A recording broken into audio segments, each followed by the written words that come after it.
aliku membe kering gavo nyine nyama nyine beloring tolbe dahata betilin nalale mbali je kan mbali muy kan wodongo tolbe dahata le membe kering alingantilin nyulula ñunu naata mu ne la kambe daxan membe kering yo gafo ñine ñama mbaali ko ni ñine belori gali banna doya ñaago be daxata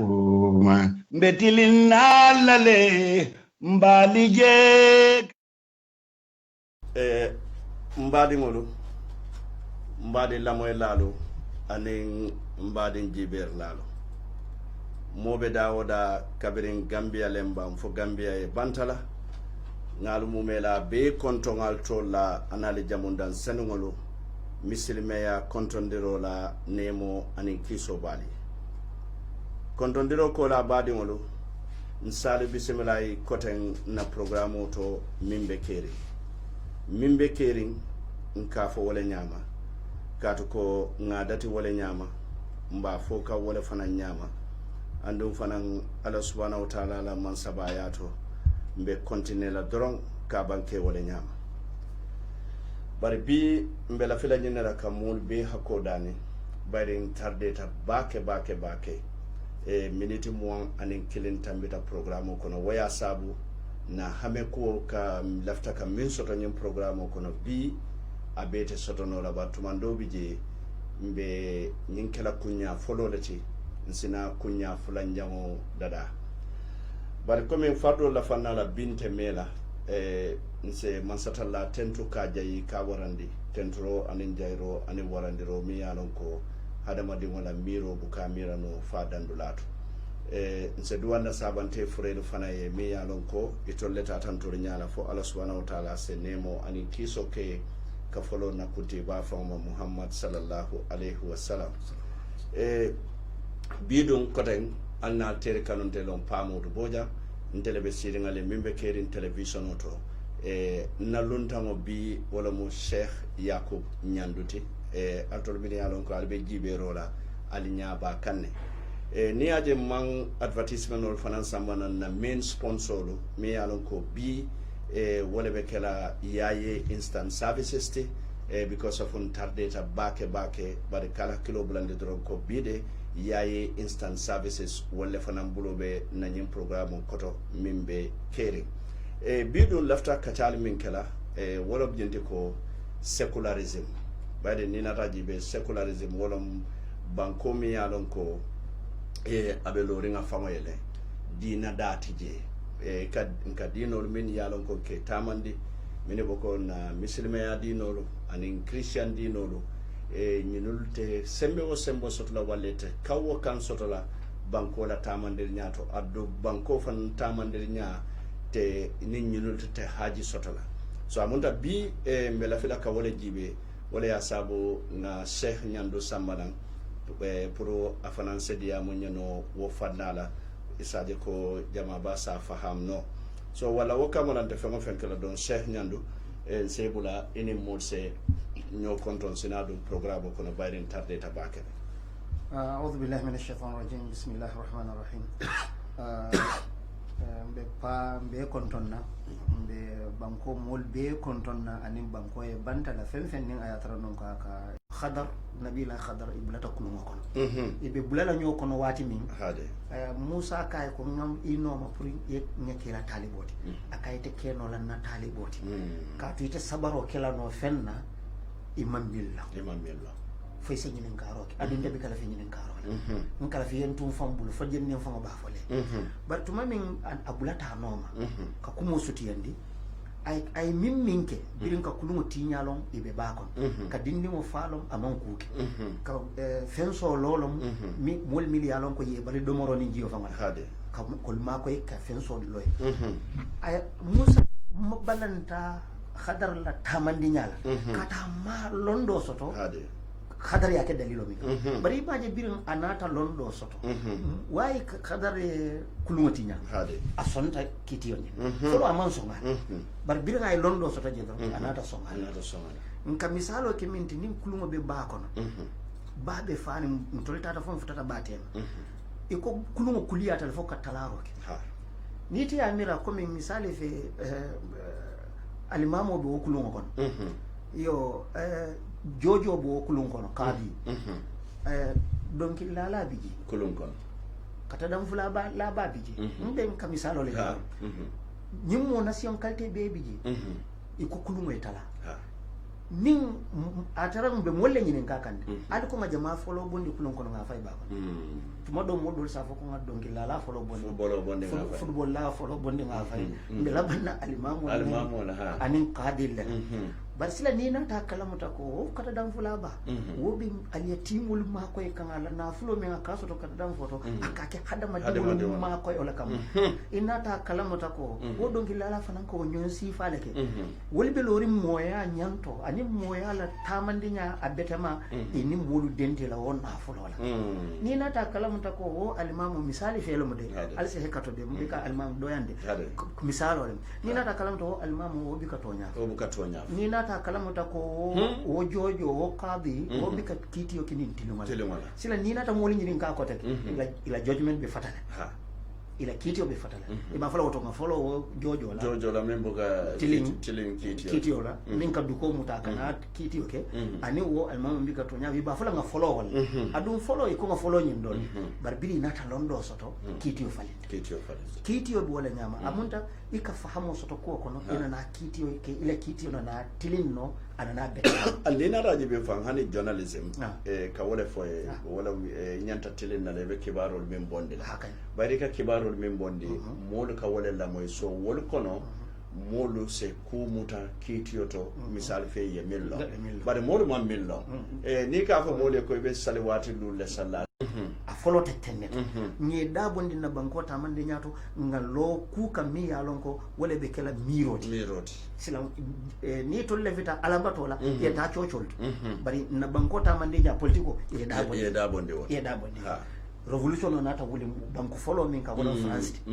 France le follow wuli ta ka revolution France la revolution o be mo ya karanga ibe yalo na tamata ngana na French revolution yo e tolle na atra Europe be non kingdom wala ko France le follow kita republic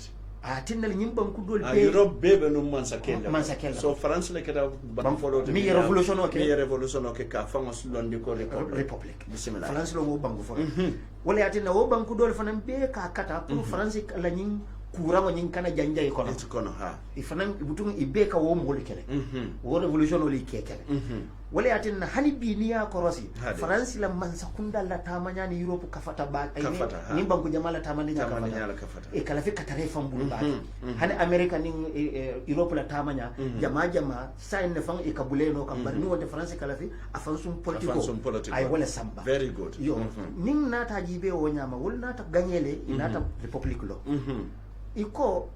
Europe banku jama yaje ko France la nyin Kenya o nyi nyata le silam ko dina molu da bondi politico kono ngab politico tu karannale bu ntule sa misali minna lonna kilingi nene ya nyinen ka misilme ya kono londe misilmul damate ma kafufulale min dol nata kanyin dolu buruka ya nyinen ka munati na nyin dol nata kanyin dolu buruka muna mu problème wati ako raddu fi'li mutatarrif li waqi'in mutatarrif wala kule be keri min mudan na tamboti molo nate koy kana wodan na tambole dada wol fana ya dada foy fana ya dan na tambo amunta dan na tambe fula nyin dole be dan na tambole ke fada sol be min ke kan dan na tambo amanyinya ala mafo itolle la media mo iba tamandi kam molka to nyero na ta janjam bankolka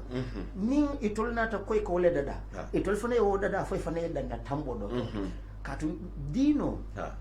anin moya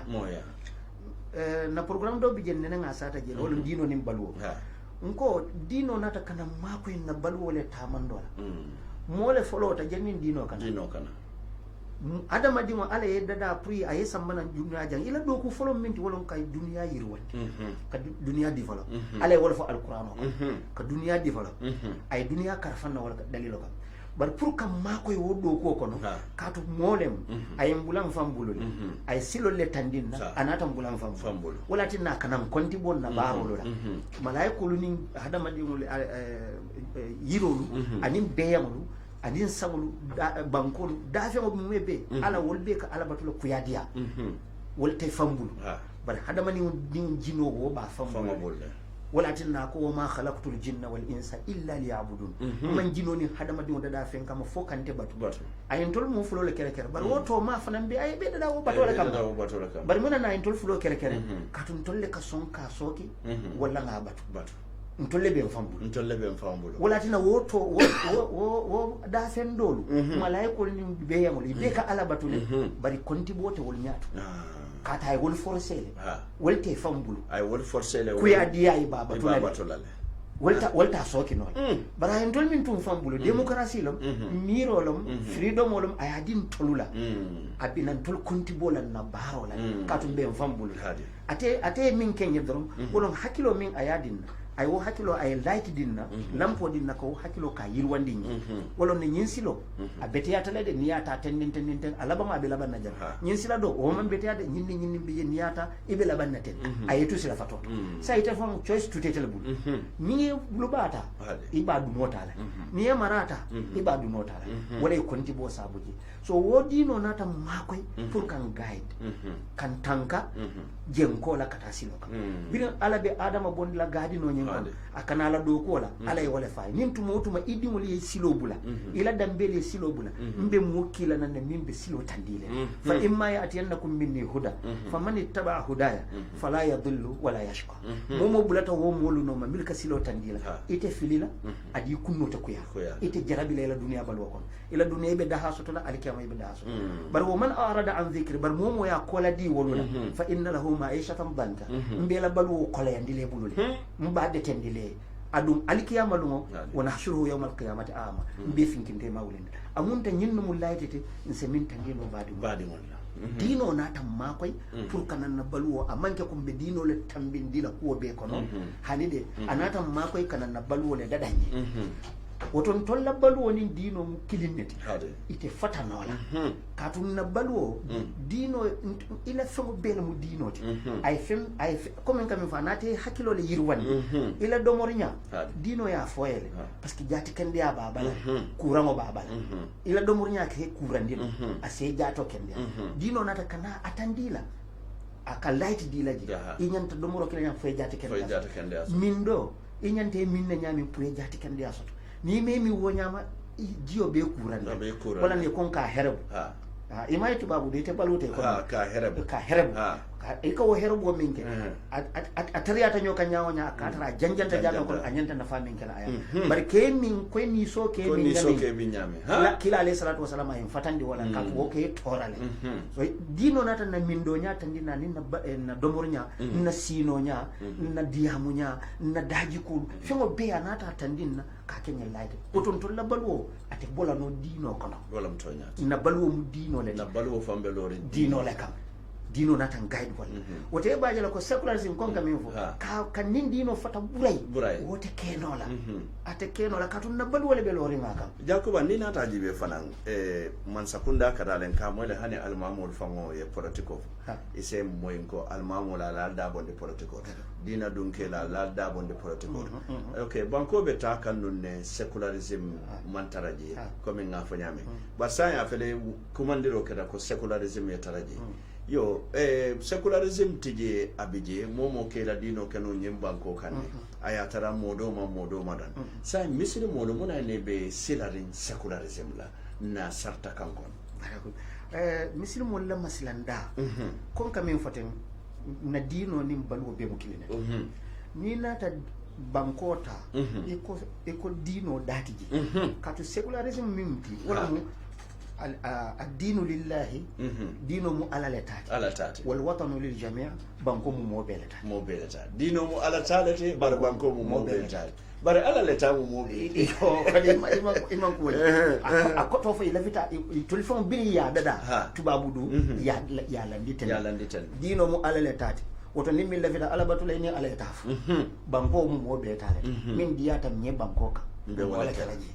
so banko wala mol be kanyanta wo banko ka minority la muyti bang majority la muyti bang hani mo kunkili na la muyti ite kunkili na banko ka min diyate ibo wala kala mote kalela yo na pasila ndamu minti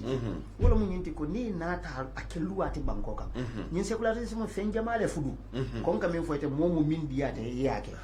ibina mujela ntulla ado ne ma mellon na ciosano malon dina ku fon bondi jede ntulu taranya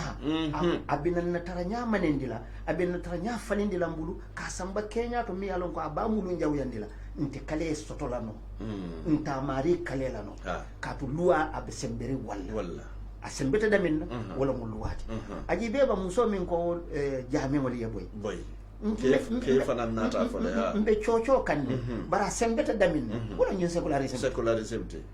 secularism ye bunda jamale yele ka jami wonni man sakunda bonni nyot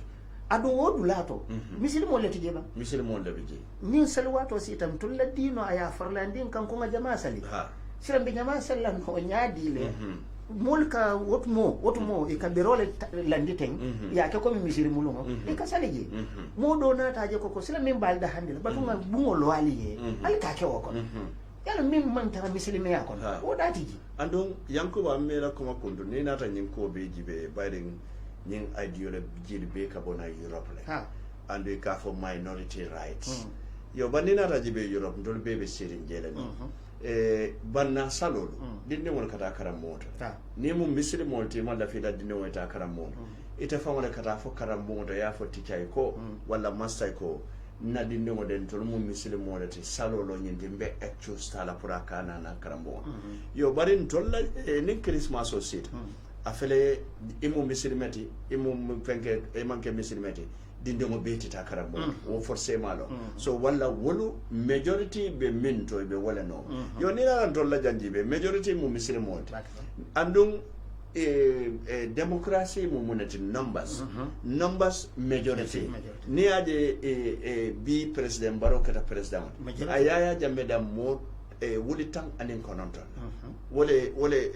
birkama marcel siata woti yo bari majority ay wole sot say mol min yalon koy man carte fay minority ta fola no wol dati ji bara majority le sot yo bari ndenga be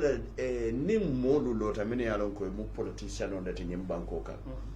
malo moneka bole kungol kono ni ko na jabe ngolo boyi man sakunda la do kudula to ni nata wodo kudula jibe Gambia jan do kudula wodo kudula hani chocho to do ko misiri mon le sia so ni nata do kudula wodo kudula jibe Catholic missional lombang Anglican fenko lombang ni nata be jibe ila dry folu ila do kudula la be ke misiri mon yo ni nata na do kudula jiba be ke misiri mon sa one majority minority la ko ya sabu iko nga secularism adol bari na jame ngo boy majority be la frembe na o famo democracy against le ngane la faje karambum le famo la fonyondi wom sibito ni dimaso fo nyen sibito ni dimaso malo mune ya sabu ndol kam fonyondi adum amunta keta fennem nga min keta tubabul bulu biribe maraka na keta ibulu man fiti no ni se bono akono ni fense fanso to wala ne independent no akono fanutale hani bim tol ma independent so to volode na fanso to abe mankirinde baraji bede nyimu so mbem fambulu ko silam mbem fambulu ko silam Gambia di mon le be maraka tubabul sonta minna tumami be maraka wol fon sonta minna toliye bin tolla molu mbem fam marakan wolle balanda wol ko wote kala akakuyata mbe misalo dilela nyin qadi court qadi court asotota tubabu la maralo la kono banjuno alifalu banjuno elders wuli te tata tubabu banjuno mansaya ka tandi ala ko al tolle be maralola jam adal kam maranen alla tubabu luwal bari toli jam majority mu misini mollete woton tolin bali danila sariya o te ka fami al ahwal shakhsiyya wala munna na al taranya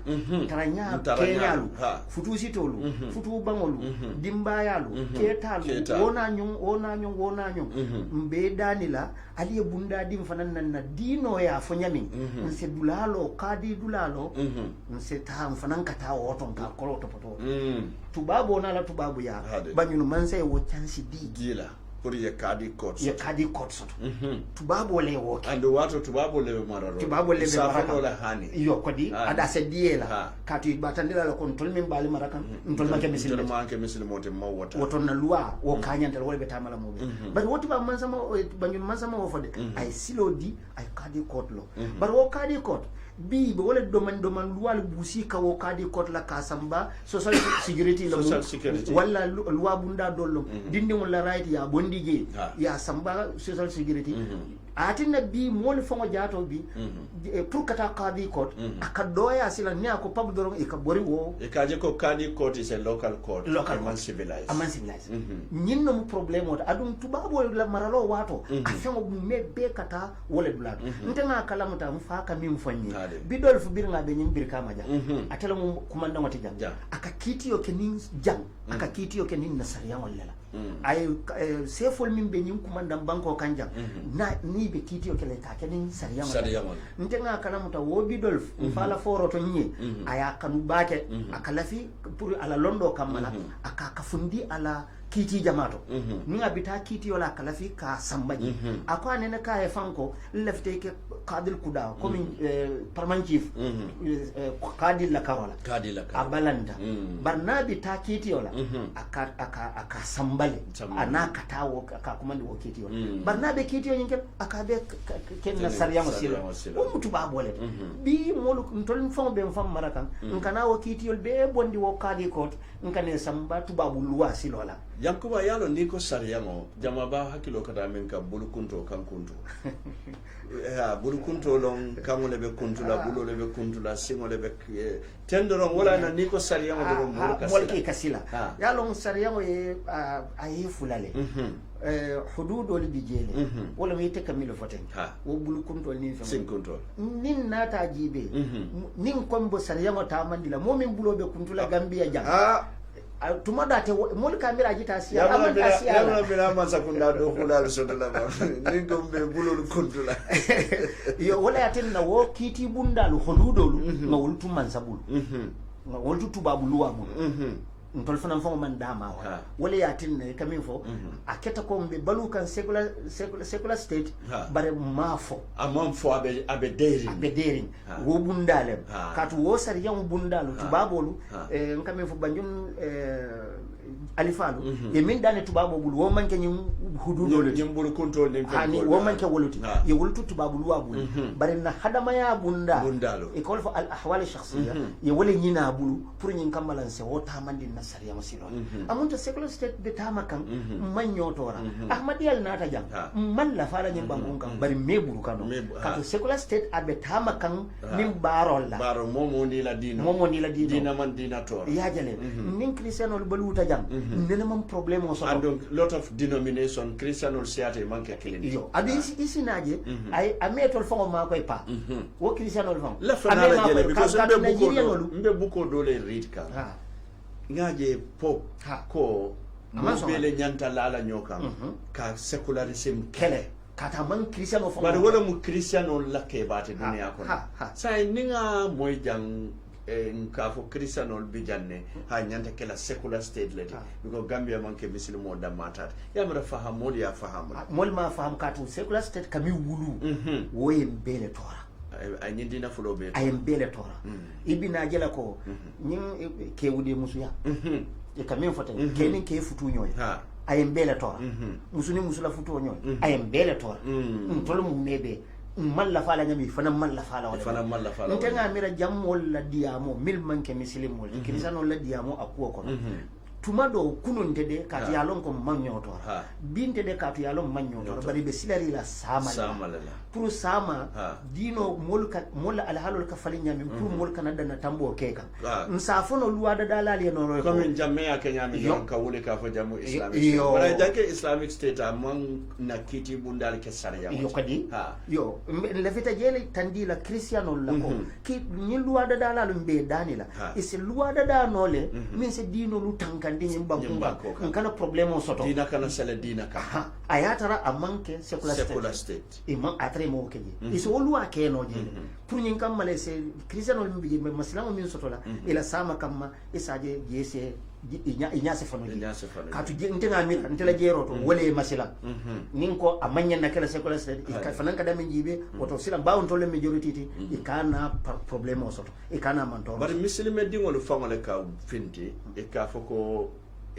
imamo ni usasol fanan kanyin ko wala na tambe nyama ta wonyama ma lela korsiro fota je because ning alfado be nyo sabola wolon facebook oto katande nako dolde safero ke katande ko secularism na sonta dunda nyimba koka follow nyinke wude yanka borme na be dunda because wor fana minale be semela wal ibite be futula ni ko ite futula ibita kitiya wodi daji ka jama mi yalon ka be tinyala ba bi ngo saba ko nyapa modu alka ko exaggerate la mon futa nyinto ando wor mu misiri monte ando ke balle fana mode yamira fahamuro fango futata nyin secularism ningo secularism dino letare fango man satare fango bara abe mi wulu la soma nkaje wole masilan wole masilan barna tara non komin dino be tara nyoka kana problème soto ni wole mu secularism ti dia mu tekela wala be jan dia mu tekela wo ben na janne hanna man sa feje wo bi jan mi mu masilan oti min be kana tubabu le vita min be dundilan nya e kam brainwash lo kelolo mu mili yalon ko hakili kelolo mira kelole ka fo psychological warfare mira kelole be kere tubabolu e ka tandi ko momo freedom o be bulle mo kana moto bari ka je tuluka e kamolu tora civilizedly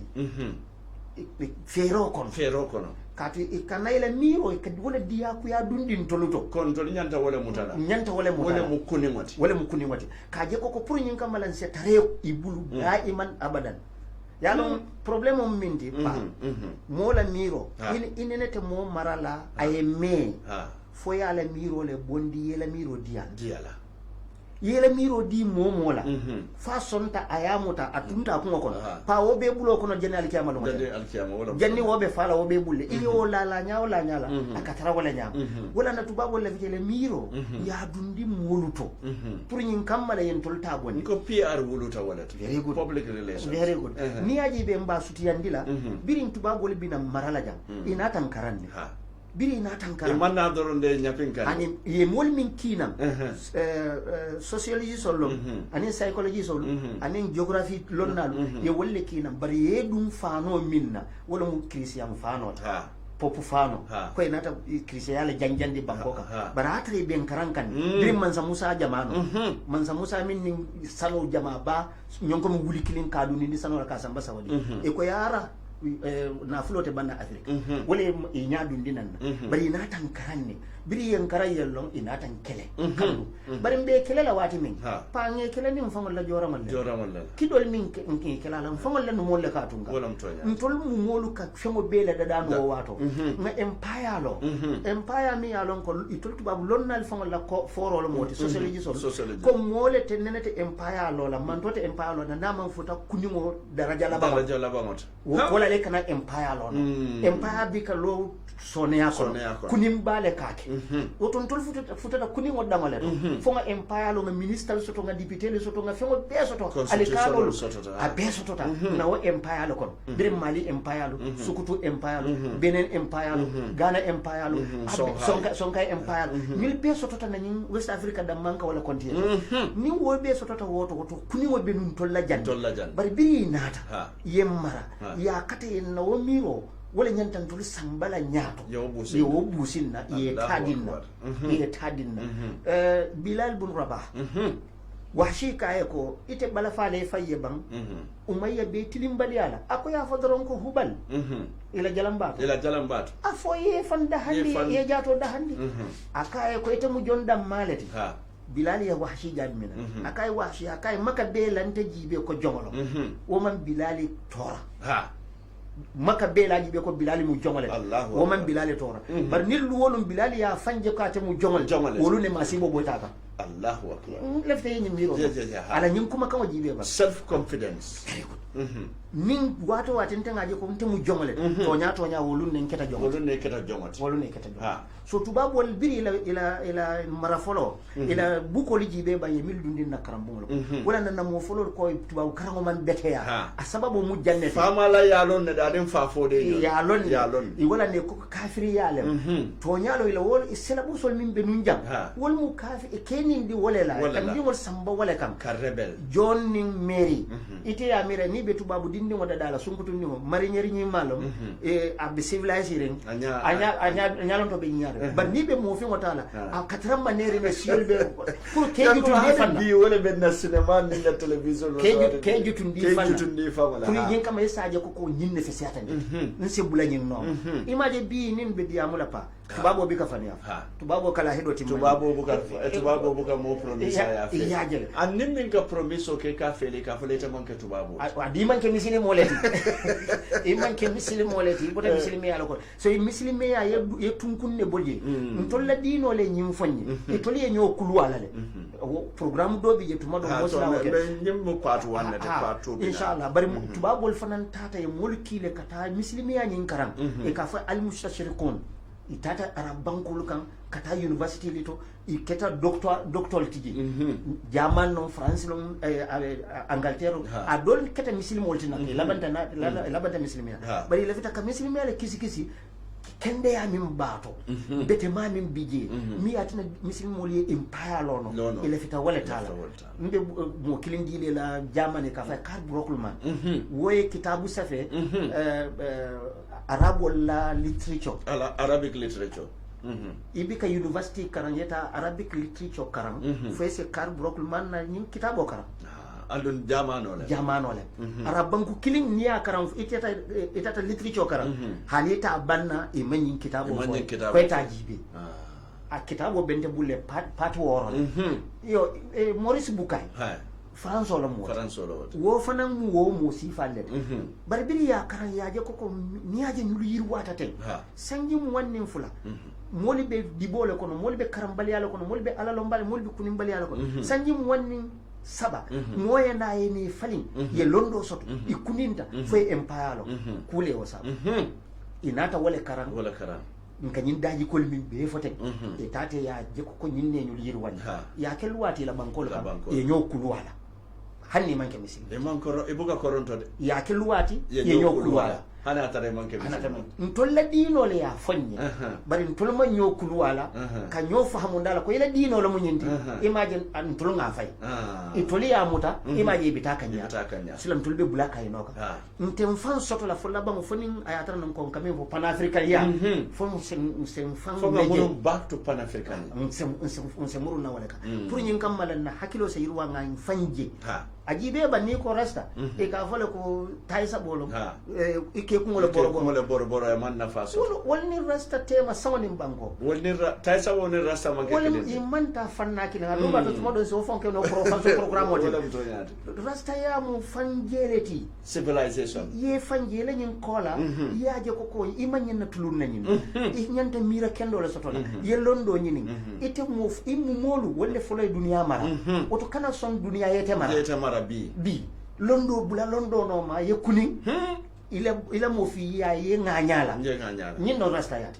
wo kola mo bin be ka min be fa be ni rasta ya man wala o te ba jela control nyin secularism pour ka tamandi na nyim bankon kan nsafono ko ate tamano ka ke luwati de abe tama kan bunda to bar pour kana bunda be yele mo patenin sampai fita atoni sam fi ye fita li pasaye findi malla fi wala ja isina mo ja yelo ko ala fama manso to nyim banko kan mota arteno mota atena and one blasphemy lati banna ya fo mota bayda aka fo tubabu dule mo buka ke bar na fota jam ntolunte de barabinan na molle miro tinyala a nyato ntol fana fo daji kol bina falen na de na ciosano a bebe tala na ado la bebe la university ko ne tati ki America pour que ta technology karanna wolu tata wolu nata be jila airport kamol be sitkri nektayal be kamol to ni la fengol Japan nyaton ko leji ko nganyul ki minna ini wo man na ni wo man na de ni nektayal na mpoita itoli ta tubabo la kende male tanan yana din nan fanna fala wolu tata tubabo la daji ko kammanan kana sammana mfata wala tubabo la daji ko mfata wala ila londo msola wala mbe sola ni wala bari la daji ko mfata wala anni data jibe wala be jam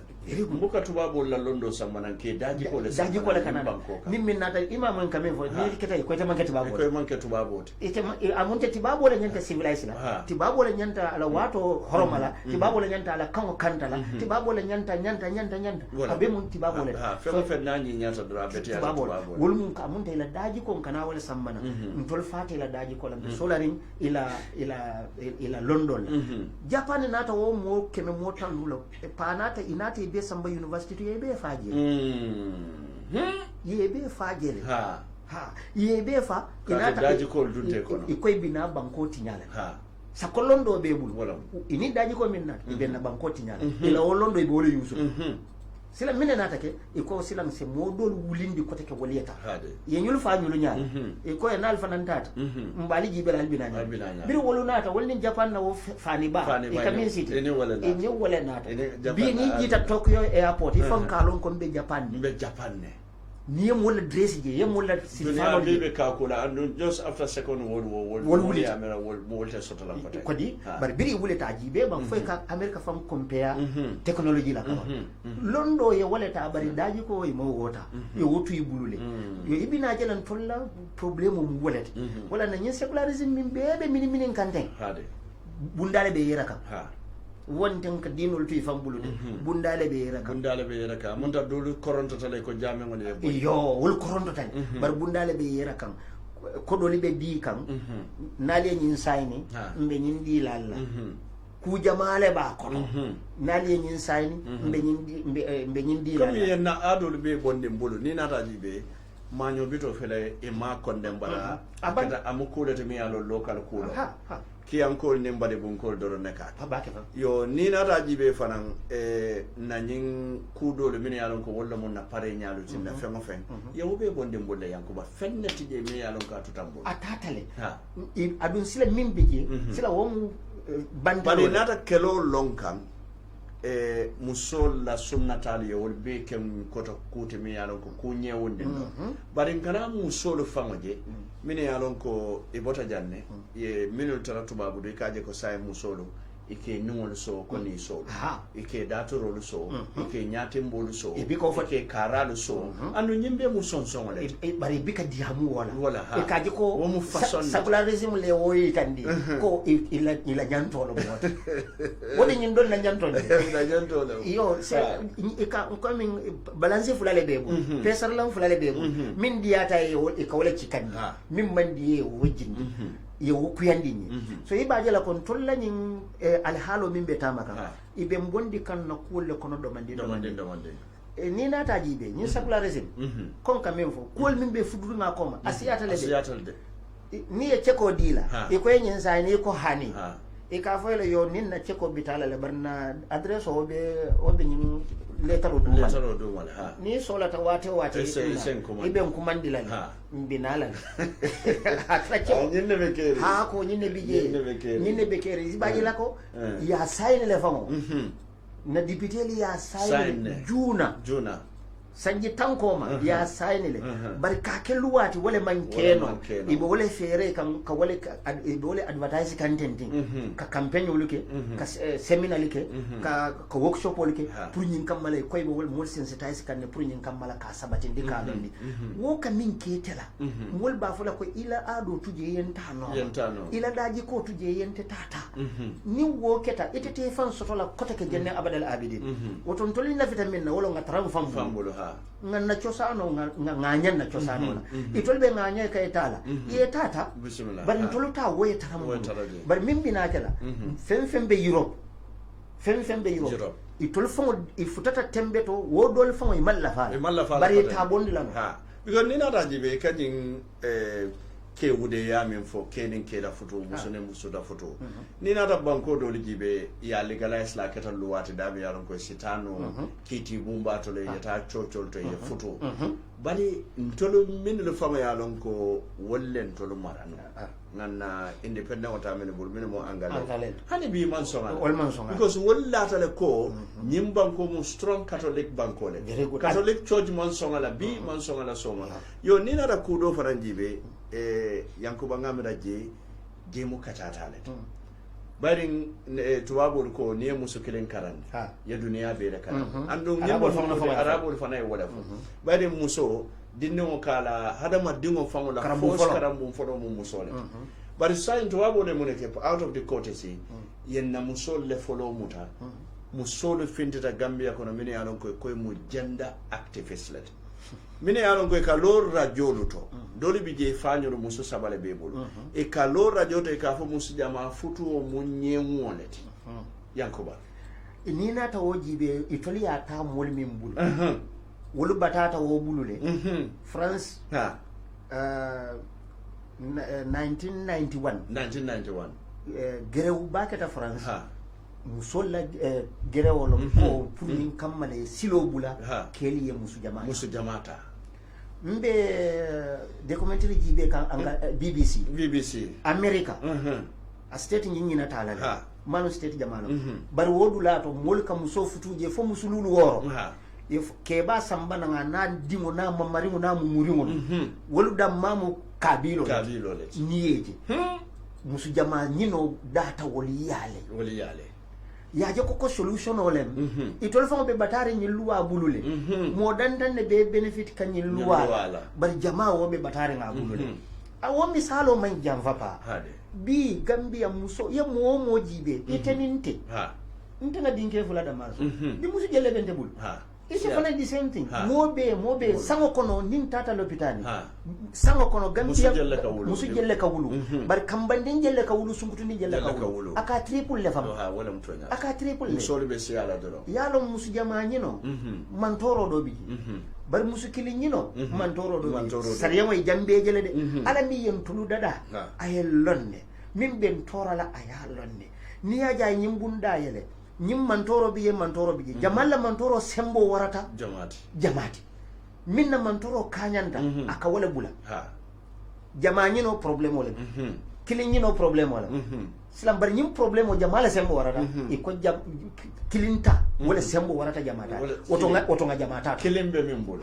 wala sembo warata nimbe nga kilinta wo mantoro le sembo warata dina ning nga fula sabanane ta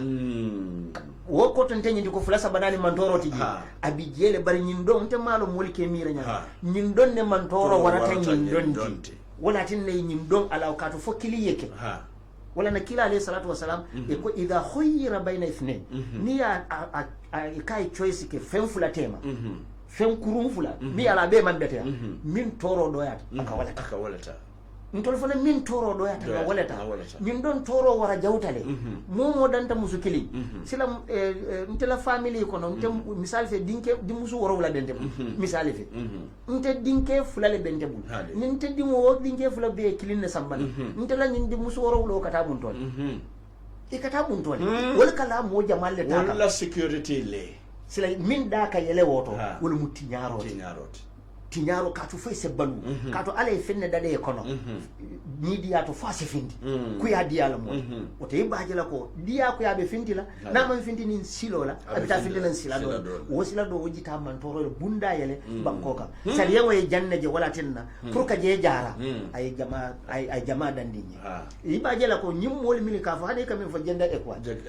ko ela o adresse o le fango ronda gender activism gender equality adresse o fango la ronda waronta le de waronta itol fango da mal man kanyam itol fango da mal musol dam ntol fanan da mal man kanyam wala mtonya ntol ni tol te kanyam na wala mtonya molle man kanyam katu min fango ka wofo wo be position o bolon konon ko doye woto opposition not wala mde o ta tele bo nyaatu akai kana so ke ma nyaadu la trate ko be accept yaje so nyine be keren wala tin na molte kanyan nano wala na sariya mo man kanyan fo musu jama nyino fana fama to ay tilimo le foji tilimo ila agime no fana kanya woni tilingo mankili mankili mankili ya bar ni ko tilingo do samu no e sako musole ka ko wota keno nate keno de no ala ta fola imaja tandi mo kilingol mi ko nal tilina no altule dankili nal to tilina nal to dankili bar ni bita fula sabanani tilingol musartoti kanya wonte de kati te kanya nano bismillah mol man kanya bismillah ya mol man kanya wo kanya mo nka tilingol tilimo mumuneti be hako soto nyin hako diale nyin do fana hako diale wo mutilimo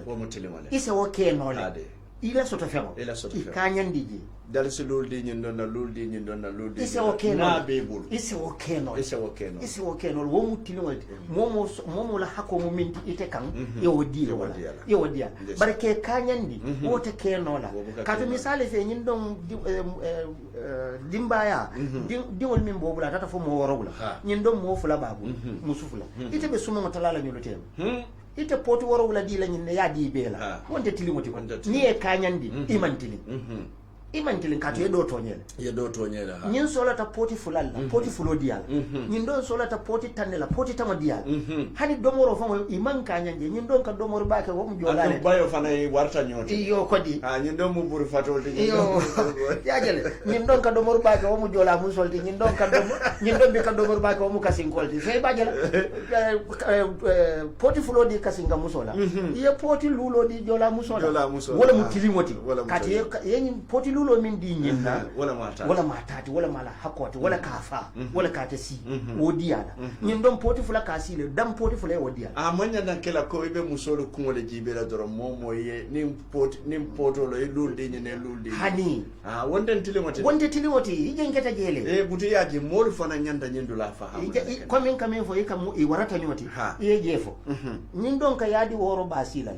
nyin do yadi nane basila yadi nano kuntu yadi nyina e woro kuntu yadi katu ni ebe kanyandi iko nani nyin don ta adasatan ni ebe kanyandi fane ko worowula nyin don na yadi sabo ya nano ta la sabo ka kenyadi tinyaro lo mu woti wala tin na sariyan ko tilimo mo bela hakko diala isaje ko ise tano anyam genda ekwal atondi nyin secularism akanyine be wuluna silama benna hadama yala tinyala ay na moyati na daji kol min bembulu na kuluru nyali min bembulu na miro min bembulu ajita wala be bombulu atante kuno laji katu ni ko be diamula luwale ya fode sariyango e atonde constitution wala fode e be bambula wala ko so ntul se min fono wala munyinti ko ngatarate ko dino doronde momo yetake mambala wona kat islamo amma mo forcé dino kon akola ikraha fi din kat tabayyana rushd min al-ghayb forcé ta dino kono katu kuriyani nyimani jawma wallan kene matal wol bota nyoto katu anata kilare amol sambal woli wol bo nyoto man sha'a falyu'min nadiyata mi son wa man sha'a falyakfur nadiyata mi balan bari sa lon ko yi sonta aduno ibata ibalanta aduno ibata kitiyo be alabul atele be konti bola sila atele be konti bola munati ne nyin donta wala munati ne nyin donta sila ngomo boy tum fambul kato ala mallafi yemu forcé kala findatela ala fita ay dum ay son ay taramo sondo moko ala be la fin sondo molla pour ye sondo mo sati alaji wo sondo mo ni wo alaji wo kanyanta ala fele kato na duno le kam ila kano wala batin ne bo duno accept hanna koleata fe abe sone yale bari kaje ni ma kanu ni duno le kam pour ko accept abe koleala le wala mutonya abe koleala wala tin ni ya kanu foy futata tembeto ake taste ake exam aye taste aye jibe foy la kanu futata place be place ate ya lonne de bar pour nyin kama ifon se cede ko tonya mbita ku kan ay mol taste ini di wolu tema ibrahima munata ka yedi mo kanate ite amira ku an wonata le 15 ketemba hani tasterol ala ibrahima tastela fana ta tandi ala ko ngamma kamo dila makamo min silanti mbete le kala nyaton koti ala batula be gene al kiamal woti nyete le nyaton koti ngamira wo place soto sonia kon hani ay kay ala kanu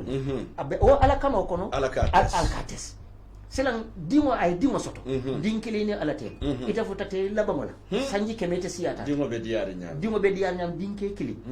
ite ko mo bina burukala dinke kili ina ta wosoto ite ya lon ko ite ma mira ko se dingo soto kote sanji kemete mbita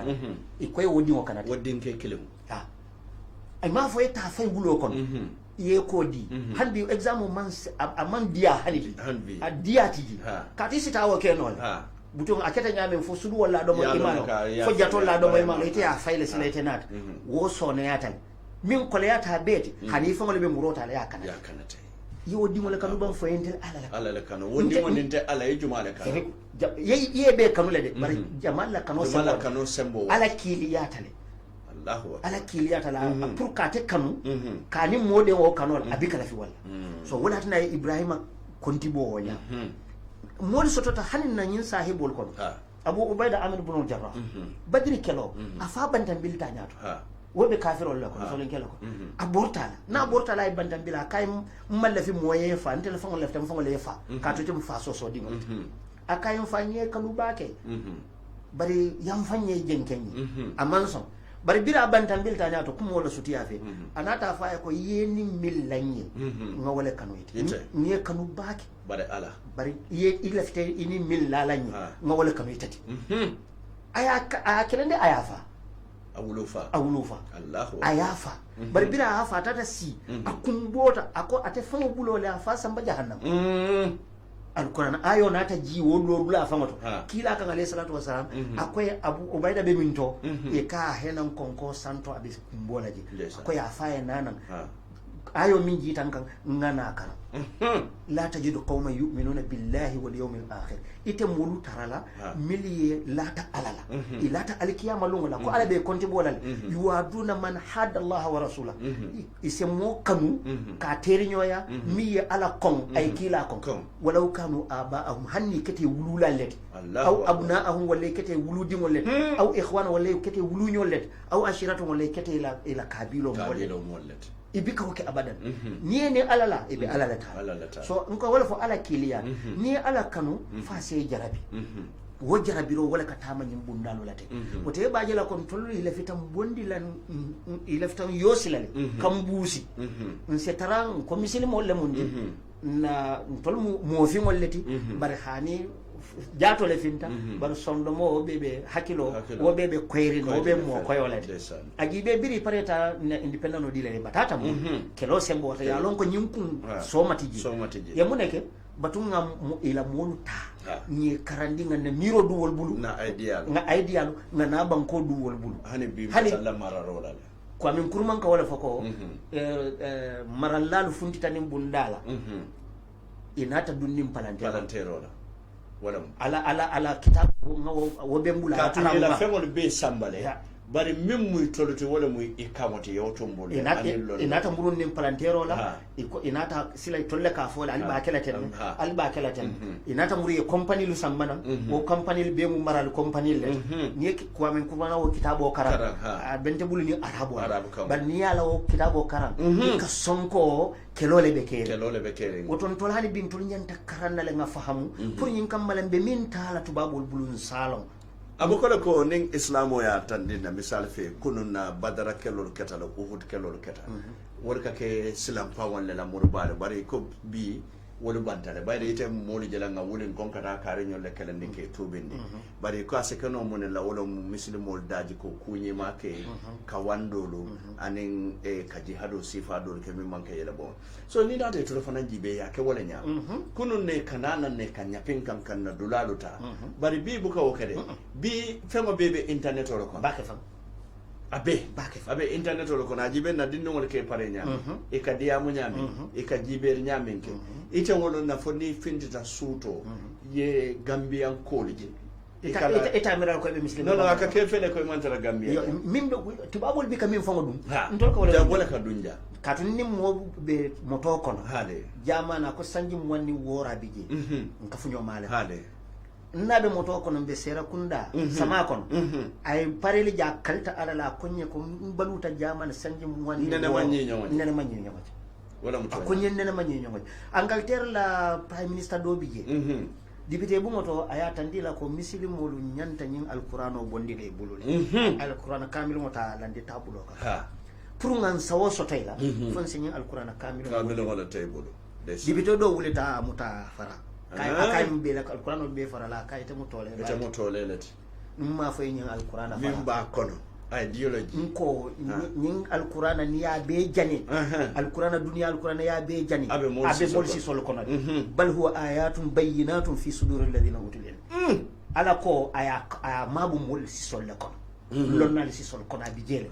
ni ñing jani e be ñi ñom million kili ne findi wala mtoñat nko ngam ngetu ile misilimi yaka ngam misilimi ya to tu ibulu bari ngela daji ko luta bismillah jeleto ni nataji be mallafika londo be mu londo le intellata londo bare londo bunda do bije wala mu tolla fahamu baliya nimba talan bika korosi nin no sen schoololu nte ka tandila ko nimba tala ngam be moli min tarandila e kono mil nyanta karandiro kala je wo manyanna kala grade 12 teacher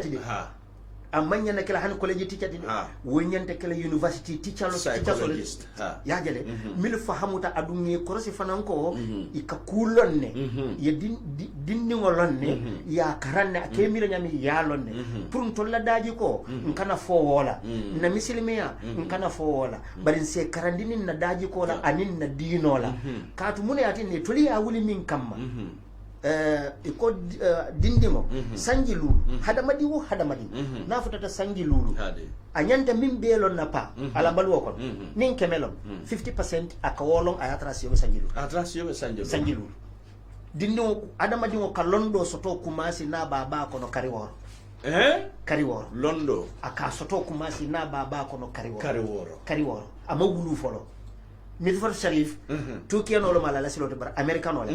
musu wuli nani ni fen psychology so le kuluru la le wala ñing jarabiro ki America ya jele bringa ay jarabiro ñing ke America ning muso futata kari woro akenyi nin kay telefita musiki jamal music sifa jamal ni ya fay so ako kasetol ta aya dila e bi ka kaseti la moy fo janibe wulula ko karsa boko yalla silan karsa batuta ji wala karna ite bole la moy ni wuluta ako kaseto sisile e bi ko la moy koteke dinde woni fo ya bondi sunjoto fay dum nursery fay dum primary fay dum middle school fay dum high school na high school o ba atrasio be sanje tan anin sey exactly na fona tardet sanje tan nin sey jenna ka do university katala sanje na no keji isinasi ya nyin kaka interview ila fita do morsifa jamalla sitifane sifa jama e ba murumurun la tende fo afutandi musico na talifu ala ko de sa fay bar kaseti kilimbi jam bila file wo fanal la moy bira baba kono ba kamilla moy e kanawo kaseto le keje ye risolto min soto kemo tan sayni lulu wobe wo misiko kuma kan lu tankale pa Allah ya kuma kan lu tanga ayatara imawulu folo ika korosi ni ba ni misiko betaka wo kamemfo ika korosi ko anaka fonyola le nyemu londo la tide iya nyinen kayte yin kaseto ya tankanya afamo bika afamo wala tan na wo kuluru lalo Midford Sharif ako kuluro nyanta kumasi la bir musobe dinno be kono kariworo ka kulu katu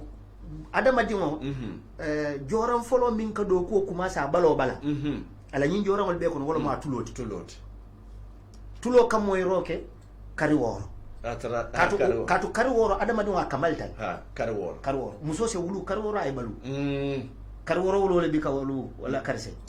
bari karwo na wolo ta karworo akabalule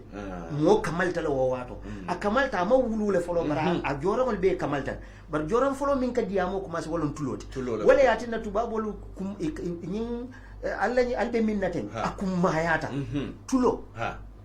adama dimo ite nite momo ye londi wo londi soto ni abe kafunyo kam nin kemelon ye tanse be soto itulo lela ye monne soto ni inyala Allahu akbar ye tanse be soto ni itulo la ye monne soto ni inyala katu ite tulo e do ko kumasi biren ba tepu kam a trema wulu fan folo i wuluta i man fen kala muta folo atara tulo ba taka tulo ka mo la atara nyama jero ke folo nya fo man jero folo atara i ma ni kesen ka nya bi keje de bar kesen ka ta dami isa ya abulo fanan bi tawo karol so wala ya tinna tulo kum ma ya Allah subhanahu wa ta'ala kala alquran ko ay mi yitandin naje wala mu nyinti ko na be londo ko ay parendile mal londi soto bara ay londi pour ka londo soto ay wo parendim kono wo parendile ay ni woda dale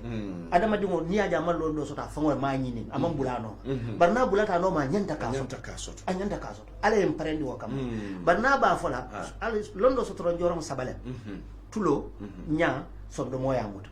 afite londo soto nyin do londo nyin londo jorom londo minika londo ta woldo nya sodo moya muta sila londo so singon nem bulolo woldati londo la ka wolta mande sila anata tandina ni alquran be diyamula always aka follow nyetulol la wa ja'ala lakum as-sam'a wal absara wal af'ida tulo ay tulo kala ay nya kala anin sonno mo ajiba ka follow tulol la muna na ka follow tulol la ka to wala follow ka kumasi do wala ka do ko kumasi do ko wallahu khalaqakum fi butuni ummahatikum ala li yadda dal bal son debol kono la ta'lamuna sha al man falla faja'ala lakum as-sam'a anata tulo kala wal basara nim jero jerinya wal absara nin sondo mo min kamuta bari pay kanaje ni wo man asdam soto tulo man asdam soto a telephone ka ke joral la bangote hadama dingo bala i ko tota nyawonya atele ni be fala atele kala nama accident soto tulo le kala bang hadama dingo bala wala nan nakila sallallahu alaihi wasallam akoy kasi mola ibadi mo dala nin jarairi ba ta kam a nyalu mutatale a sufo be mutatale bar tulo mamuta akwai ka la ilaha illallah fo adala aseke no fasa fono kata kamwele kato da mutata nyamu tata ba tulo mamuta anyabe jalayiri kan malaiko kan atete jela bara tulo woke moyle ikoy ibe sirin adala ika la ilaha illallah ika fo adala aseke no nayafo wasikala kuma kala mawte duniya kon wote ba jela ko tulu na tulu nyanta nyin kala mutala ko jo kelo bunda siyatan tulu kanne ni aje kelo bunda siyatan tulu kan tubabo li tulu kela soso ni burolti ha naso ila soso ni burolo dolti ya je ko ila baludula le bi jam pa wallahi nin afrika cafe man finti afrika kon pari mote cafe min naji cafe ta sotola ngabo ka ate sotola nsa konti e fo fin sifa keme mi yalon ko wo bebi afrika nyum continental rich mo te nyum continental woro kono ando hani bin to le fuari ata nyum continental woro bet kodi ni nata jibe sano pa dunia be ka sano min fintindi janna afrika ta 85% abe ka bo afrika ko nin kemelon tanseni lulo ka bo afrika ko tanni lulo wala ka bo dunia nyim banku do ka tanseni lulo afrika la ina nata phosphate wo nyama inata uranium mondo wo nyama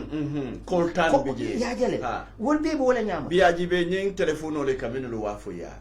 mobe telefono sanna wili mo wabil tan nane bare coltan o jibe ka o san kongo minna amang hani talasi yo kodi la bon la nayja o batata ila nyin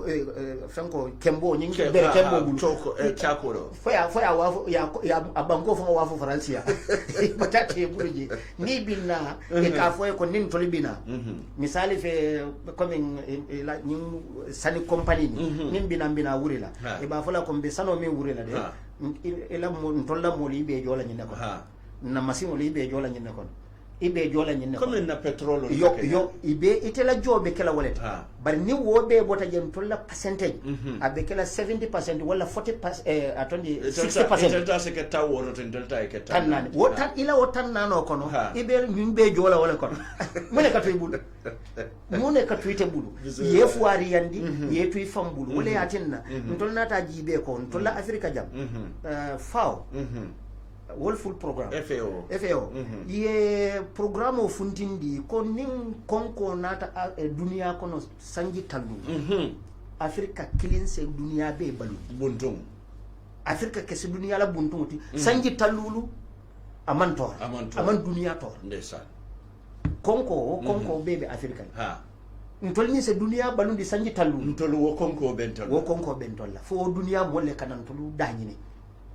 ila fita walela ha yankuba ngalo nimmuru tanan koten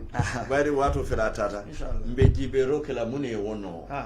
ni nata jibe ntolu nyim famo bebe ya misal fe ni tata Sierra Leone mineral resources membiji asiata hani wora wulati ye sano soto ye lulu soto ye fenko dem soto ba ni tata index jibe ka fo Sierra Leone mum banku foire baliti dunia kon ni tata dinkira do to fana be won nyama Africa atelo mu foire continent nodi kurama bebe Africa le lombalia bebe Africa le dibo bebe Africa le ni ko banko do satel be Africa jang hani Gambia jang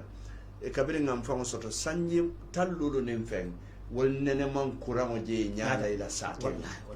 banko ndem membo ko Gambia yeta banko ndem membo ko Botswana no ye jibe ko e kawale so me kumo kumvala mina wala nyinti ko man comme kami fo ntolngan dipen famolu kam man wo ma fatiya soto halibi pour kallam famala kan dipen kon se nyin kenole mbe banko kilimbo misalo dile yalo nga Japan ta dila ta Iran jibe ba Iran jibe ba Iran ye sensono be kan birin 1979 ko Iran Tehran ni fem foye ko be din ko le sinaya sare buka din kan sindula so abe katal karanati abe katal lonnati ka fengo bele dadi Allahu akbar bi fofo ifanam ka satellite wal fay sandol bi nke jele fengo jam made in Iran yo bosolu nabo ndanyam green bosol min be jam made in Iran nom andite tata Saudi Arabia le malon foy du to so woti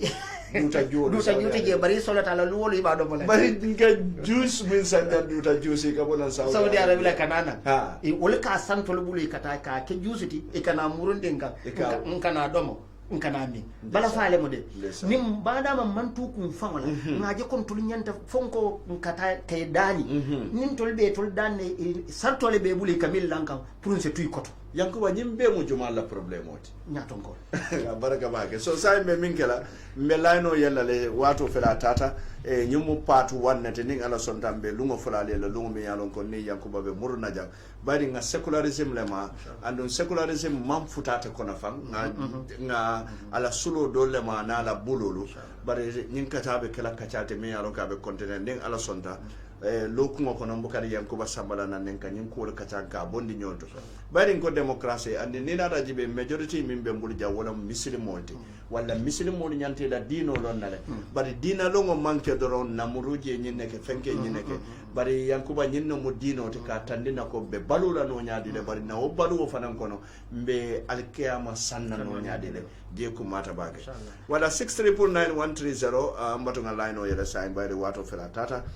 minute o min tutam bulu ngamira minute minute tandoronde wala dila no mo la bari wato fomatata sign mbatonga line o assalamu alaikum ba dila radio talado monde hekato alaikum salam wa rahmatullahi yo se to di madu to mu dembo sa kama jalam bariya ko nam bismillah program yang kuba mun terima balati alhamdulillah be moy kanne pa yang kuno fandi bi bay ila na forso ko mandi bi alhamdulillah rabbil alamin yang kuba mu baharun nati wala mto nyati mo kande abaraka bage kana fama baga fa en ba ko to na baga yam inshallah be moy kanna afa ma sonno mo tulabul yam amin abaraka baraka batu ngani ndo fanata assalamu alaikum allo ayo alaikum salam to di madu atingalam juma okay mfota wala line order 6399130 wala mon line order 6399130 batu ngani ndo fanata assalamu alaikum Power. to di madu Muhammad Konde be kumando la muntole Birkawa bismillah Muhammad da programo tiara baki alhamdulillah rabbil alamin ake baba mu foka wala kumoti wala mto nyati mo kande ya nyin kai no ay wala baki no alma duwal jabira an jare kan jare amin allah ya rabbi amin aben nyanda ko dir kala podal wala mto nyati ya ninka alma alen de mare baraka bake mbadi mbatu ngani ndo fananta assalamu alaikum to di madu mbadi yaya mari gunjur sambuya bismillah program kono yaya mbe ustaz kontaan na baage abe moy ka alhamdulillah alama ala en naaju amin allah ya rabbi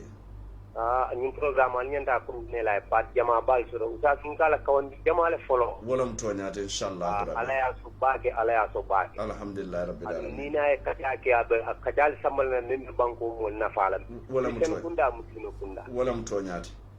alla ngi hakilo bulandi nana ni modo be diam wala na independent de lasia nkaye ko Gambia man independent so don nga interdependent la so interdependent we have interdependent ke ya wala e telephone ya define kuke nga interdependent la so man independent so because you independent so mobile you are entirely dependent on some that individual again where is your independence ndol be problem bale kono miyalon ka garawta adu man ngambon fa ay rasta la ko fo nyame hade nan ngi mobe kajala nka konte alka rastal je nyama ninte ke jame fatata ka ente ke el korosi da daji kolla nga du ko tura ay promise ngola amake ka man fe ni de men nole ka fu len tano ni de men nole ba fu len banola nga kili wo muy daji ko nga du mola appearance fanan kana jube wo damala wala mtoñati ndia wo nga Senegal be for 3 months ila misirin ndimo dobe je rasal ka sala kono na filo la fo pano e ka do tara Quran karam la ndeysaan adi ka woli hafanan sali me alon te fawo men ka diamu ita ntama wolon dino woli ha wala mtoñati barin keje woli ha so woto arama di mo jewna longo man kilindin kana pare o jude nga daji ko jude ibuka buko jojna la kovala very good thank you very much baraka mo kenda baraka batu ngani ndo fananta assalamu alaikum yo todi ma dum badi alaji nyandu be kuma dola e kama cikande do wonde be kuma dola mon tona be kama jeda bismillah programme ko no abe moy kam bare mbuke moy bakede Allah programme ko tan bakede alhamdulillah rabbil alamin mo kende programme ko la dimba ko ko ko wala mtoñati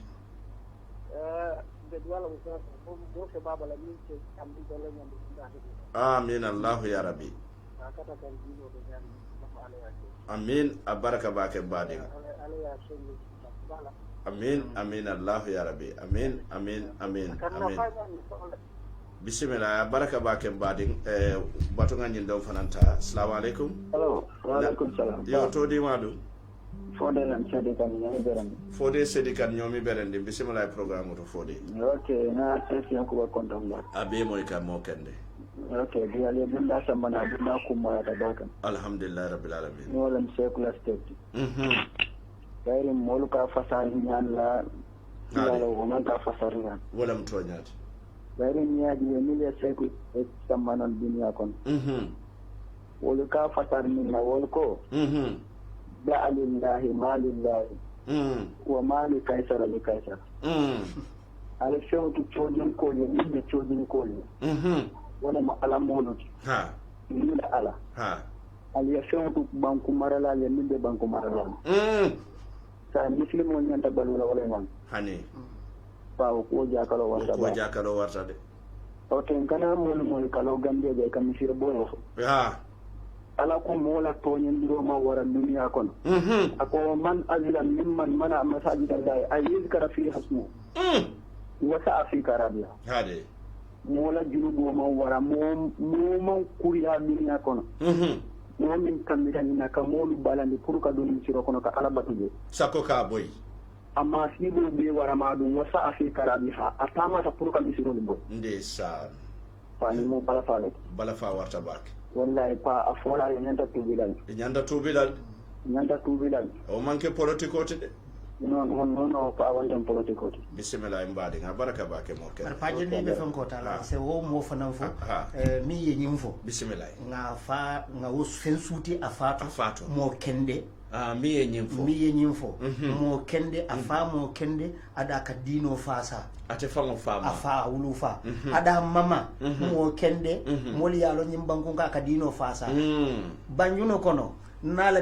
ala korda ko na misiro loje misiro bije na manke misiro foloti banjuno to misiro fulan jamalo adum super islamic council la law mba fola jang na fona programme do bari mba tandila janko super islamic council molia ka sensitize pour ka law committee law committee min tata afakan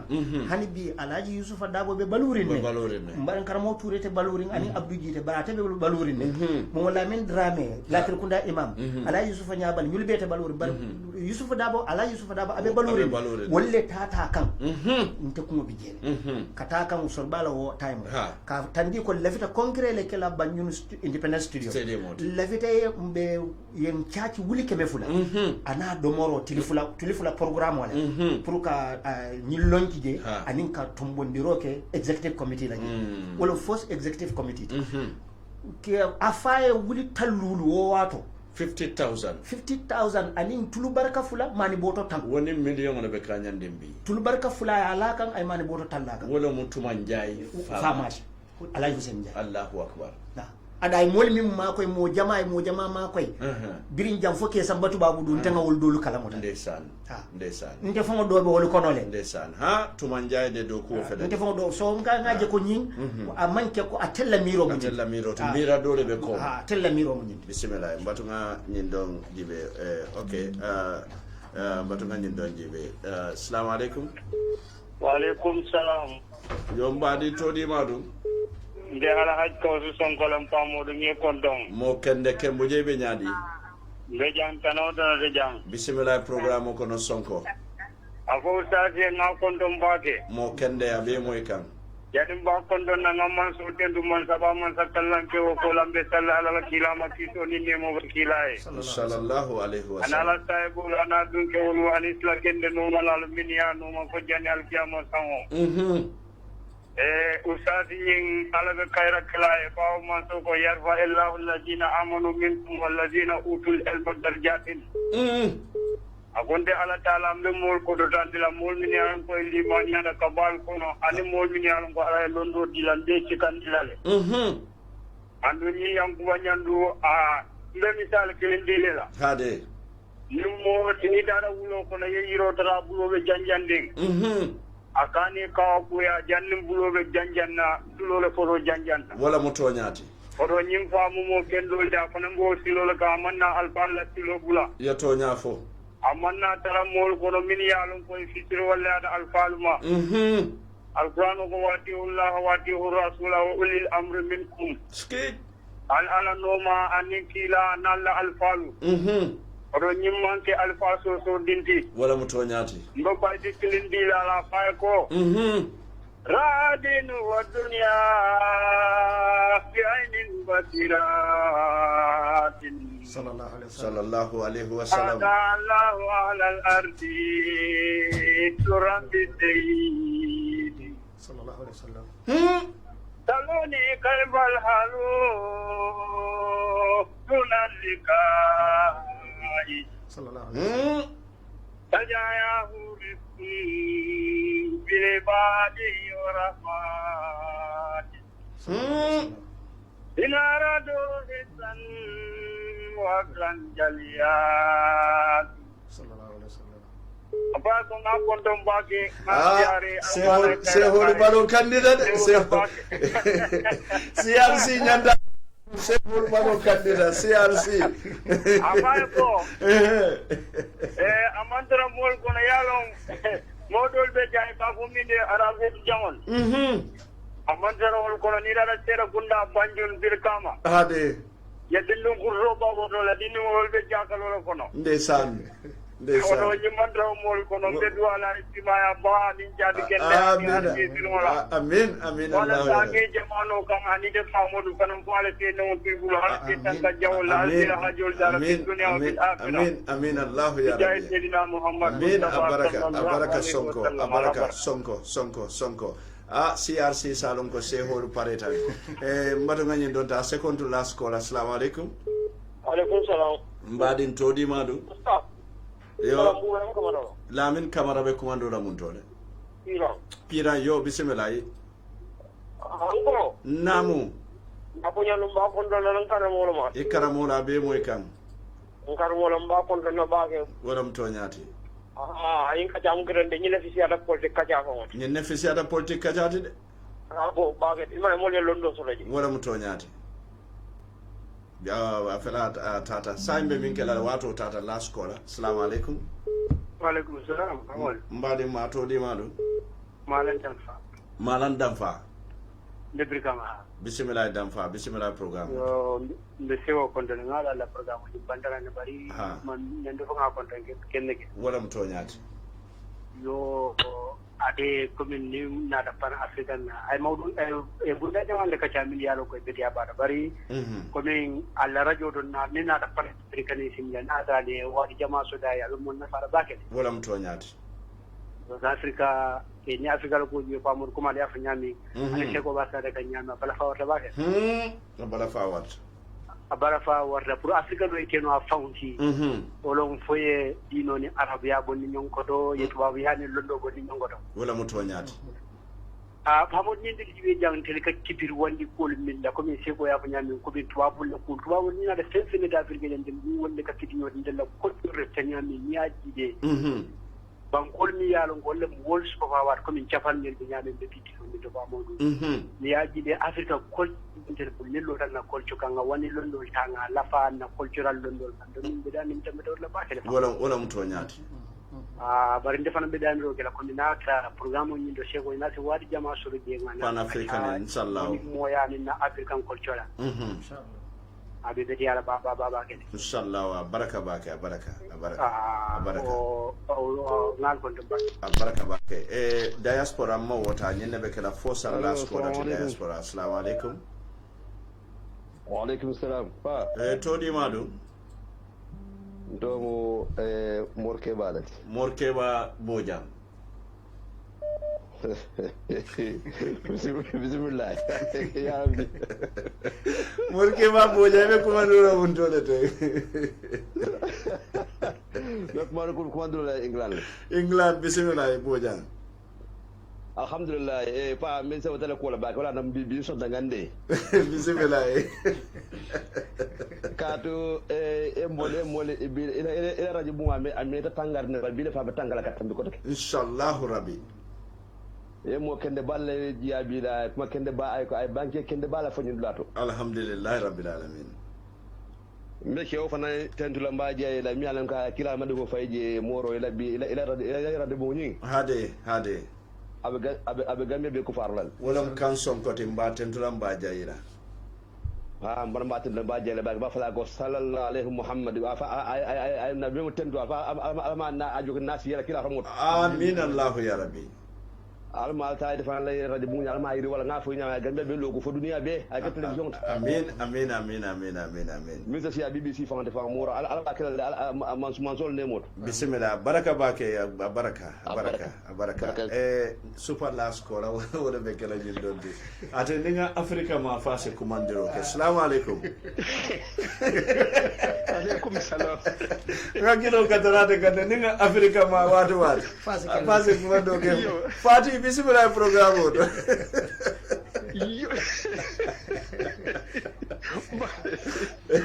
mbeni la lunta mba kontona abe moy kan ndebe ina kuma folo be kelamenti wala munyinti komi nyinyogon façon le be banku menkan atel nyanta kanalale wala mutoñati nali mankana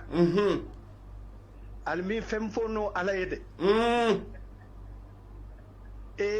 mbe mansa konoto diala kade anyanta katala mansa nyanta katala kade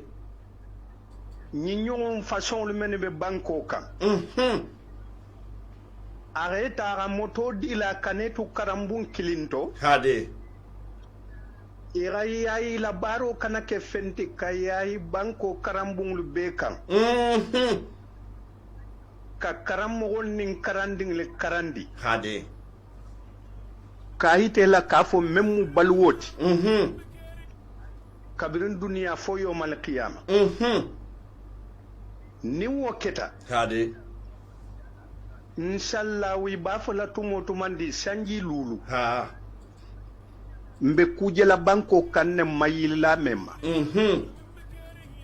parce que comme ni tuta karambun kilinto hade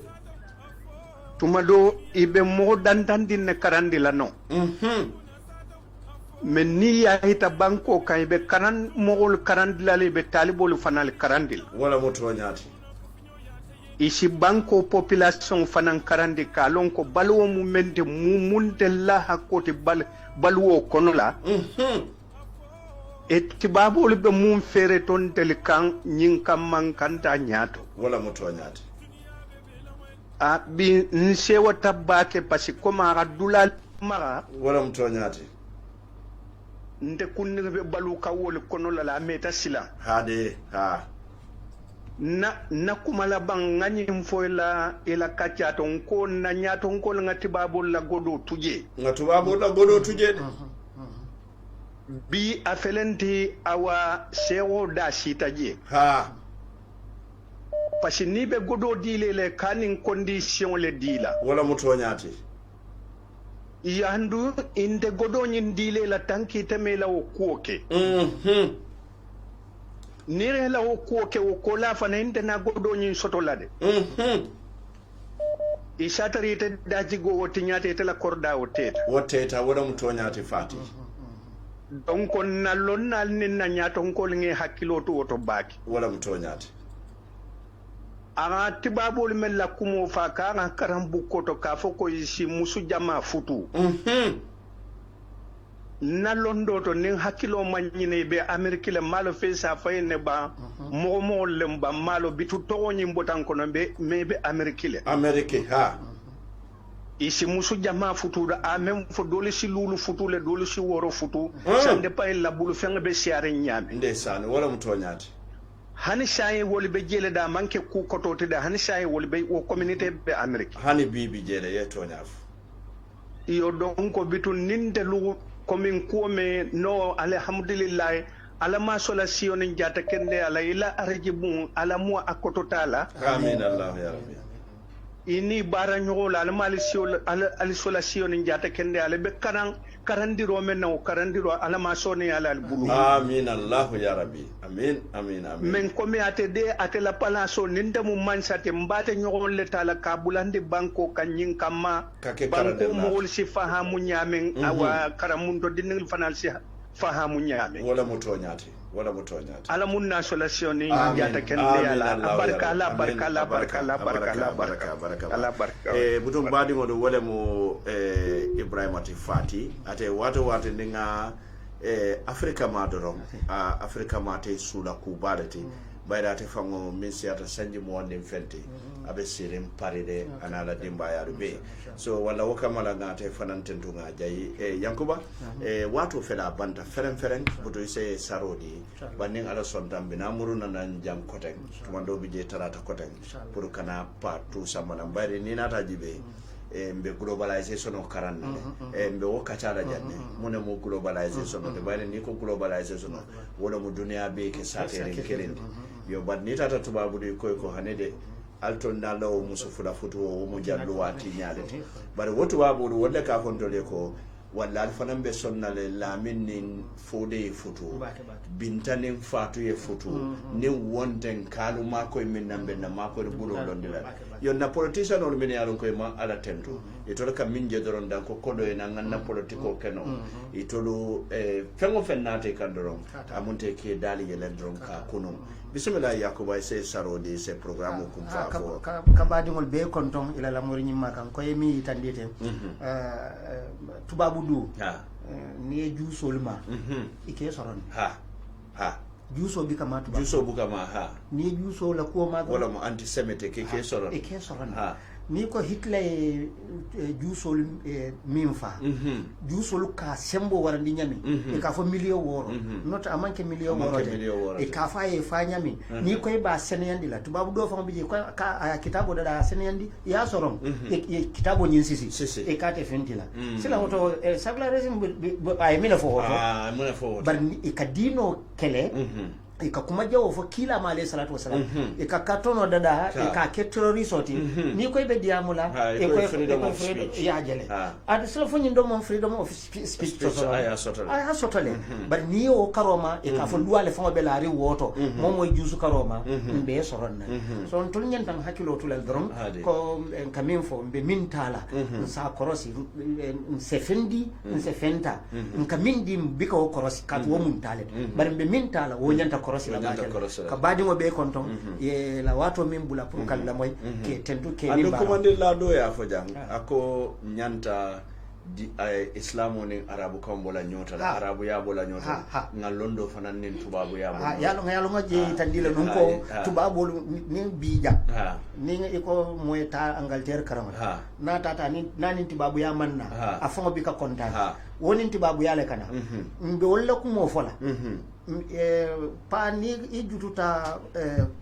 tondi kuto la borola kana ma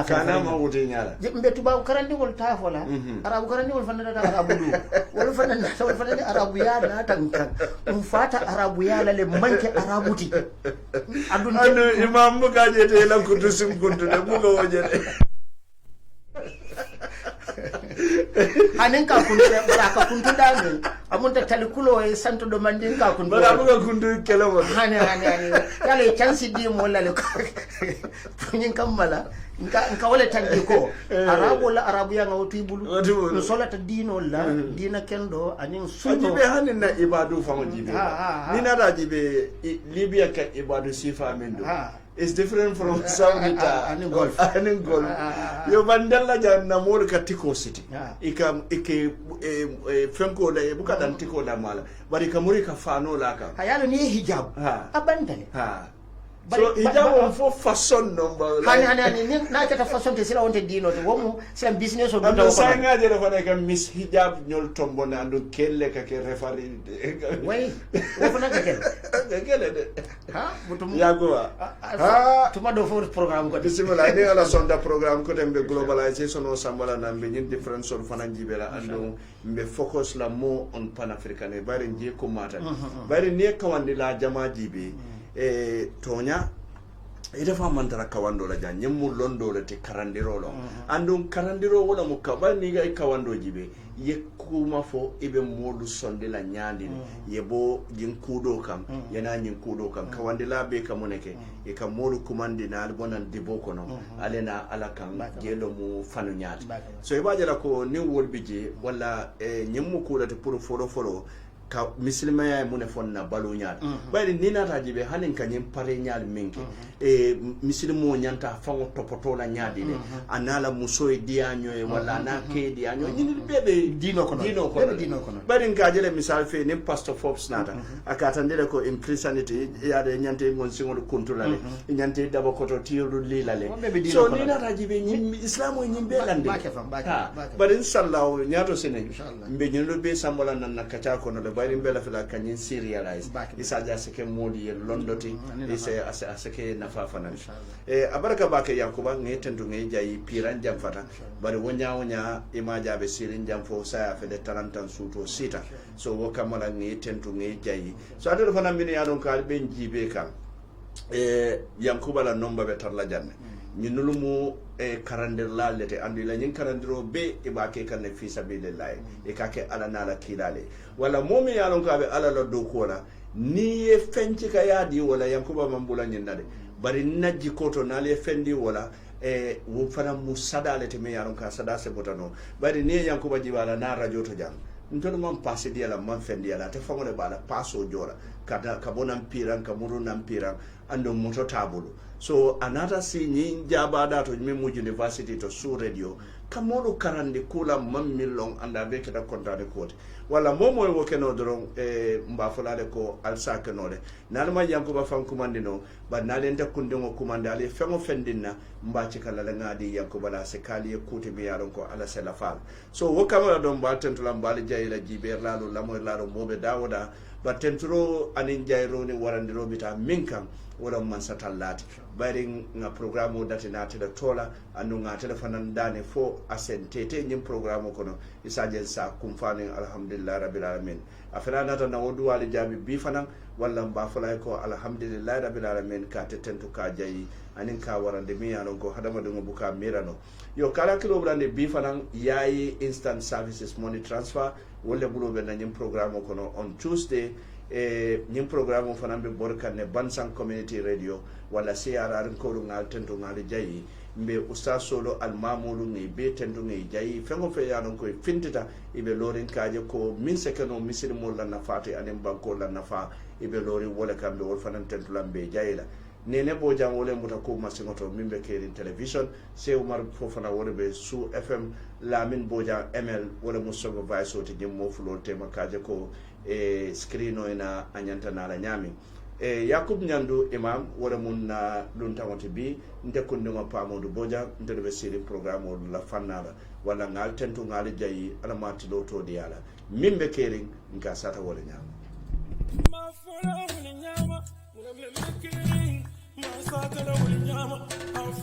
butongo mbadi ngol mbemo be salamola ato na kontongola mbafra mole ko tonya fo tumo sita mune ko bono mu batiolti bari nyakulu malo kalero kono mu ba kunkolo fangoleti kuno dampa na singo me kuno na fa kuno yo lonne butongo mba fola anyanta fola nyame butongo membe kering mba fola wala nyama membe kering ma fola wala nyama muna membe kering yo ma satala wala nyama muna membe kering ma fola wala nyama muna membe kering yo ma satala wala nyama afo pamodu muna sata afo dunia bebe lamel afo pamodu muna sata afo dunia bebe lamel membe kering ma fola wala nyama muna membe kering ma satala wala nyama muna membe kering yo ma fola wala nyama muna membe kering mbasata la wala nyama afo pamodu munasata afo dunia bebe la mwe afo pamodu munasata afo dunia bebe la mwe tonya kumodu ndadu muka munkari bande yateye muno kafinyo yateye tonya kumodu ndatu dumbuka munkari bande yateye muno kafinyo yateye afo pamodu munasata afo dunia bebe la mwe afo pamodu munasata afo dunia bebe la mwe nko nje baba blood nko membe kering nka fole nyama butungo pamodu afo membe kering kantum kuma mun ni siringol tide ni abula ka bale wale oy membe kering nka fo wale nyama ma fola wale nyama membe kering ma satala wale nyama afo butungo mbadi ngol mbemo be salamola ato na kontongola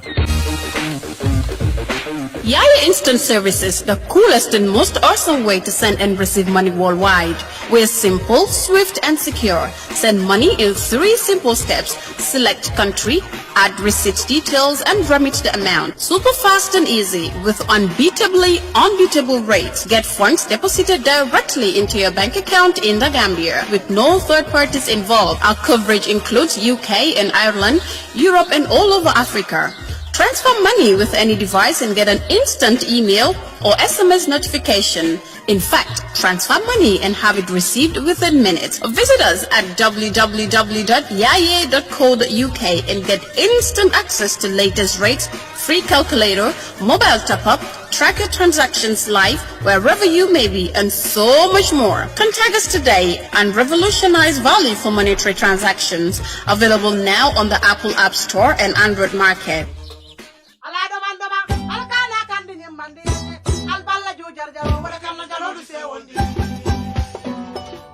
Badingolo bully shop number 1. Bully shop number 1 e bale dabing wala mbirikama police station o nyatili ngola. Bully shop number 1 itollo mu dinkiral mini yalon ko ebe nyim fengol sodola adadi malu fengol mini yalon ko mobile lolu anin channel lolu. Bully shop nga heji channel sotale ne meli yalon ko nal ya san mba sambala fali ya nga fixale nga memory card sotale ne flash drive hole bluetooth speakers earphone glass protector meli yalon ko ni ala mobile lo kan santa bara wero sima yandile nga charger sotale sutalen na sifa o sifa nga flat screen fana sutalen woto al nga mbori bulli sop imanda wo fana la bulli sop ye itel phone sutalen techno phone Huawei phone Samsung Galaxy a sifa o sifa aning simple phone mali alon koy battery bu katariya jila wala mtonyati bulli sop number 1 afela nyabe tilinde ale Brikam police station nyatili wala drong na lafta ke katanyo ya wala nyinka mala kakulo ila kuto ali kumandi telefono la 995-7262 wala 779-9530 bulli shop number 1 jarama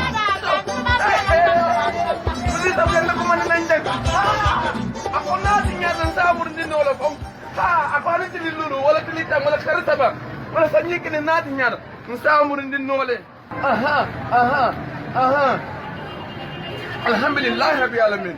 bulli shop jarama ala baraka. Stewart & Co. Solicitors, a legal excellence firm in London that can help you with all aspects of your legal work. If you are looking at immigrating to the United Kingdom, Stewart & Co. can help you to set up business, buy houses in the UK, and will deal with all your legal works from start to finish. For all your general immigration work, we can help you with that as well. If you apply for any form of visa, whether student visas, settlement visas, marriage visas, or a child wanting to come to the United Kingdom to settle with the family, we can help you to achieve your goals. Stewart & Co. Solicitors, a legal excellence firm specializing in conveyancing, immigration, litigation, family law, personal injury, licensing, no win, no fee. Contact us today at www.sk-solicitors.com. The Gambia Police Force, in partnership with Comfort Quality Services Limited, brings to you a new aluminium number plate for vehicles and motorcycles. The registration process starts with a payment at any Trust Bank branch. Prices are as follows. $1,100 is for vehicles and $630 is for motorcycles. Once a payment is made, simply bring your receipt and car documents to Kairaba Police Station or Banjul Police Headquarters and have your new number plate printed within minutes. We also have registration offices at Basse Police Station, Farafenye Police Station, and Brikama Police Station. Comfort Quality Services also brings you a service at your doorstep for customers with 10 or more vehicles that want to replace their old number plates. Call us on 203-6437 or 360-8628 and our friendly staff will come and collect your payment and deliver the printed number plates to your doorstep. Replace your old number plates with our new aluminum plates that are durable, international organization of standardization quality, and with a 75% visibility at night. Comfort Quality Services. We answer to all your quality needs. Mbadingolo jingali sipinde nata kotende iko air freight and sea freight atolo mini yalon ko albert wabudu Angleterre kabring England number for Scotland jingali shipping and removal itolo alla femme samol mimbi je setanole e kina nim plenola andi ka okele wato le bela lokungo kono walla badingolo kamune wato fenkulungol min fana mbale bulu mini bako larangolo sirangolo tabulolo anim fenkoten kotangolo mini yalon ko albert dawda alla flake kina Gambia doron adi jingali shipping and removal kala butandi bayri tolo e kata collection ola Angleterre fanna belale andi ka Scotland fanan kele bari mana da wala ni ala wo fengolu ta ika minke se kino Gambia le ando atulu min fana yalon kala bota Senegal ika alla fengolu kile Ghana ika alla fengolu kile ani Nigeria kata fo Guinea Bissau wala ninyi mol min yalon ka atulu be Angleterre nganyim bankol min fo jingali sipin itollo mu dingirati dami yalon ko ika nyin ko beke lanno be la koto idadiyata andu la kol soniata e niye bula min nadron ika woleke itolu ni la fengolu cika yadi la nyamin ika futandi la molla wala nyam wala badi ngolo alnga feror ke nge commande ni telephone la Angleterre 020-3371-0063 walali commande ila mobile to 074-9194-9819 jingali shipping and removal jingali shipping ala baraka.